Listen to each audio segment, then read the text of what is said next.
What is up, everybody? Skratch here. Welcome to another Raid Shadow Legends video. Now, we're not gonna have the usual Monday kickoff today, guys, because it's been dead silence at the Platinum headquarters. We haven't heard a single word from them today.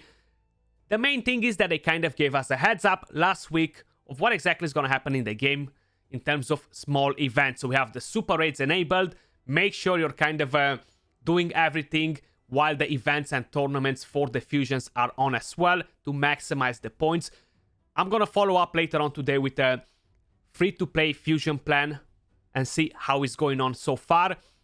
The main topic of this video, guys, is we have this champion that got released a while ago. I already made a video on this champion, but only on clan boss, okay? So I have my buddy Mason, who kind of like stressed me over like, Skratch, you gotta do another video on this champion. You gotta show the people what this champion can do, okay? So in today's video, guys, we're gonna focus on no one else but Venomage. Now, when she got released, or he got released, it's kind of like a she just by the way she stands. Everybody kind of said, well, she's kind of like the fool's gold because of the A1, she's only good with Vizier, etc, etc. Now, I'm here to tell you that this champion is actually amazing. She can do so much for your account, you have no idea. You just gotta maximize the full potential that you can get out of this champion.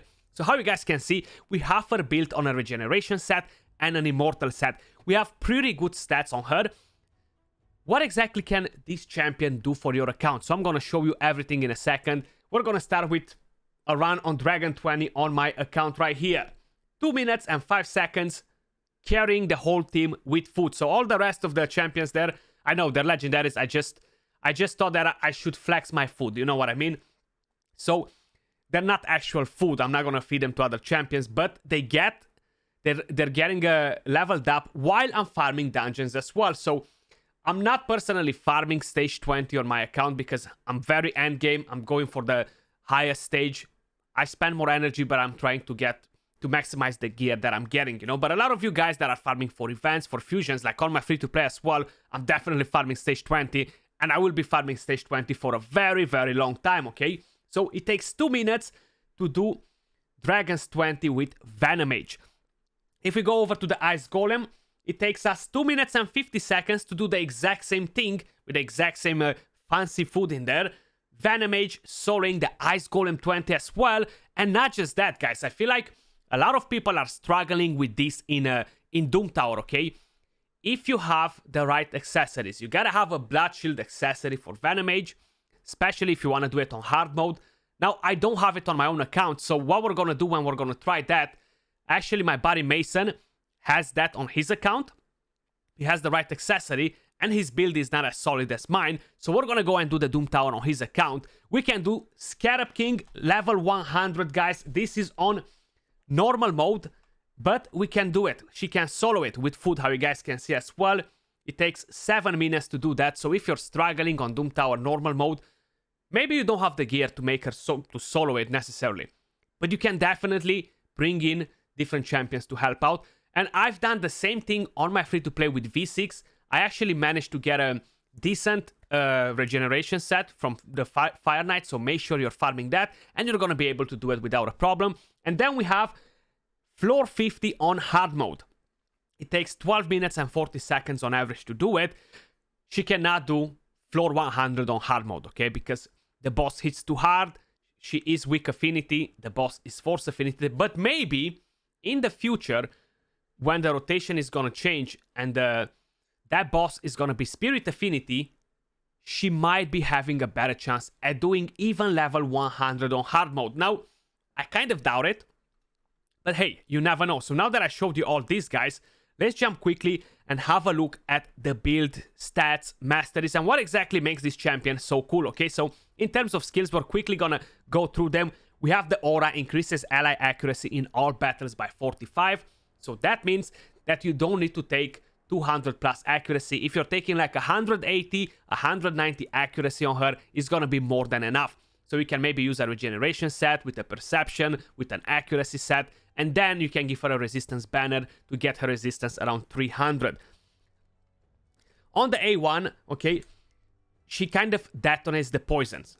Each hit has a 35% chance, fully booked 50, chance of activating up to 2 poisons debuffs on the target, okay? So basically, if you have a lot of poisons, the damage is gonna be dealt instant from 2 poisons, okay? On the A2, attacks one enemy, 100% chance fully booked of placing a defense down for 2 turns, and 100% chance to land a decrease attack for 2 turns if the target is under a poison debuff. And the A3 attacks all enemies, 100% chance to land heal reduction for 3 turns, and 100% chance to land 2 5% poison debuffs for 2 turns. Now probably you guys are like, well, Skratch heal reduction doesn't help you on any of those bosses. Then her passive comes in play. Enemies under heal reduction debuff inflict 15% less damage. So overall, every enemy that's gonna have heal reduction is gonna deal 15% less damage. In terms of build, you've seen what we have on her already. Total stats, 65,000 HP, 2.8k defense, 221 speed, 329 resistance. Now, in terms of resistance, it's a bit of an overkill on my account. You don't really need this much for dungeons. 274 accuracy, again, a bit of an overkill there as well. I'm gonna show you all the gear that I have on her. So that's the weapon. Glyphs are playing a very important role. Great Hall, having a decent Great Hall, plays a very important role as well, guys. But glyphs are so important. You guys have no idea how important the glyphs are. That's the helmet. That's the shield right here. We have a HP gauntlet. We have HP chest piece. We have the speed boots right here. We have double roll on defense just to recover a bit because we don't have neither the chest, neither the gauntlet with the defense main. HP ring. We have a defense amulet, double roll on resistance, double roll on accuracy. And I actually have an accuracy banner on her. Masteries. I have offense and support tree. Now you've seen I don't have crazy speed on the champion. So what I've done, I made sure I'm gonna get Spirit Haste, increase speed by 8 for each dead ally, stacks up to 24 speed, so we're getting 24 more speed from there. And we have Whirlwind of Death, increases speed by 6 for each enemy killed by this champion, stacks across each round in a battle, up to 18 speed. So we're getting lots of speed from Masteries as well. Definitely get Arcane Celerity. We're getting more Thermometer once the debuffs expire. You want to have Cycle of Magic. If you have some refresh accessories as well, throw them on Venomage. That's going to help you a lot. Master Hexer as well. And we're going all the way down to War Master as tier 6. Important for the dragon. Important for bosses generally to deal more damage. So that's the build on Venomage, guys. Let's quickly take her in for a spin in the Dragon 21st. And then we're going to do a nice Golem. She's definitely going to do Mino without a problem. Actually, let's go there first. Let's do a Minotaur. I haven't done a Minotaur there. So I feel like, why not? Recently used. Seems like I've done quite a few things since we've done this. Let's put my fancy food in here. We're leveling up champions. And I have them at level 50 while I'm doing Masteries for some champions. So the main idea here in the Mino, you don't just want to level up random food, okay? So basically what you're going to do here, is you're going to 6-star champions, okay? Once you 6-star your champions, you're going to have to either buy Masteries, either farm Masteries. So it's up to you if you're leveling up the champion in campaign to level 60, okay? Or you're going to be like, you know what? I'm actually going to take that in the Mino, and I'm going to get the Masteries, and I'm going to level up the champion at the same time. So you get to level up. These champions are at 60, okay? So they're going to require Masteries. So basically, I'm going to get the Masteries and their XP at the same time, okay? That's what you want to do in the Minotaur. I know that ages ago I made a video on this, and a lot of people kind of got a bit confused, like, why would I put champions that are not at 60 in the Mino? Because you're going to get their levels up, and you're going to get Masteries at the same time. Farming Masteries versus buying Masteries gives you silver, gives you XP for your champions, okay? And you save around 150-200 gems by farming Masteries. Now, if you're playing on mobile and you don't have an auto clicker, probably is not the best thing to do because you're going to have to do lots and lots of clicking. So I understand if you're one of those persons that actually buys Masteries for champions. I don't blame you. I'm not going to stay and click either if I would play only on mobile, you know. How you guys can see is a nice walk in the park here with Venomage. She doesn't have the craziest base stats, okay? Like she doesn't have 20 plus k HP or 1.5k defense and anything crazy like that. But honestly, it's more than enough to just go through dungeons like without a problem. And the poisons are doing the job. That's kind of like what kills the bosses, kills the ads, the poisons rather than her damage, you know. Like, look at that.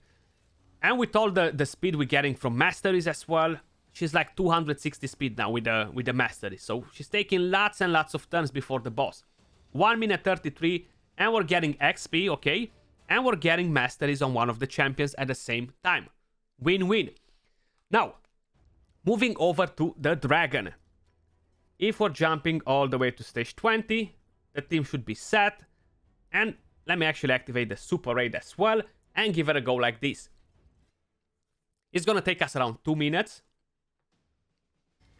We're landing the poisons, the heal reduction, the enemy team deals less damage on my champions.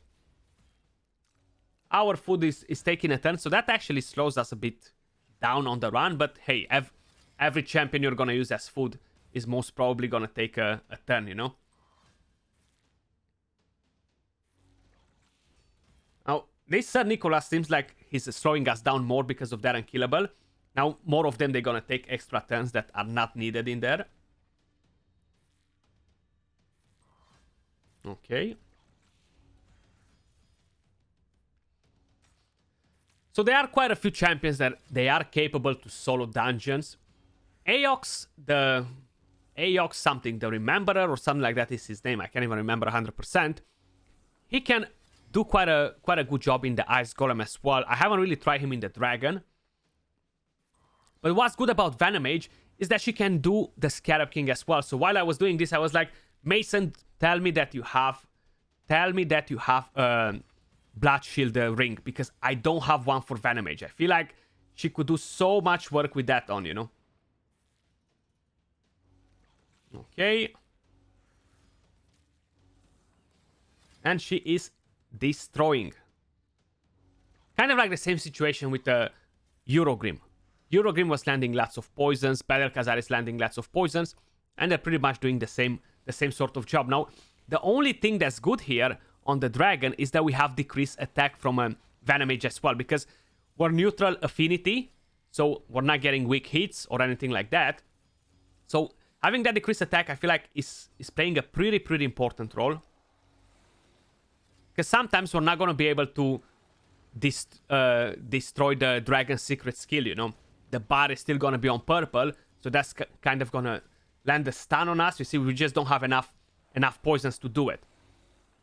But having decreased attack is actually a huge save. 2 minutes and 7 seconds. But let me show you here, guys. You've seen the screenshot. She is working on Ice Golem as well. This will just add 3 more minutes to my video. I would rather jump over to Mason's account and show you how she's performing on the Scarab King. Here we are, guys. We're on Mason's account. He kind of has a bit of a different build on the champion, different mastery, so I'm quickly gonna show you that as well. Total stats, we have 61,000 HP, 3.1k defense, 249 speed, so he has a bit of an overkill on speed. I feel like it's a lot of speed, you don't really need that much speed. 204 accuracy, because we do have the aura that's gonna give us more, and we have 289 resistance on the champion. In terms of masteries, we have defense and support tree, so we actually have Oppressor here instead of going on the offense tree with the War Master, and kind of pretty much the same masteries on the support tree with what I had before, but instead of offense, we actually have defense, and we have retribution for counterattack. I'm actually curious to see how well she's gonna perform with this build. I'm not gonna change anything. I'm kind of showing you a different thing on the table, and we're gonna have to find the Blood Shield right here. That actually drops us 5k HP. I don't think we're gonna find a better one. Let me just make sure. Or maybe it's the one from Draco. No, that actually drops us more HP. Yeah, so that's the one we're gonna take on. So now we actually have 56k HP, but we have one Blood Shield accessory. That's very important if we want to do the Doom Tower, the Scarab King. Okay, so we go to 50, and we're gonna take her in for a spin. I might have to fast forward at some point because the run might take a bit longer than we think.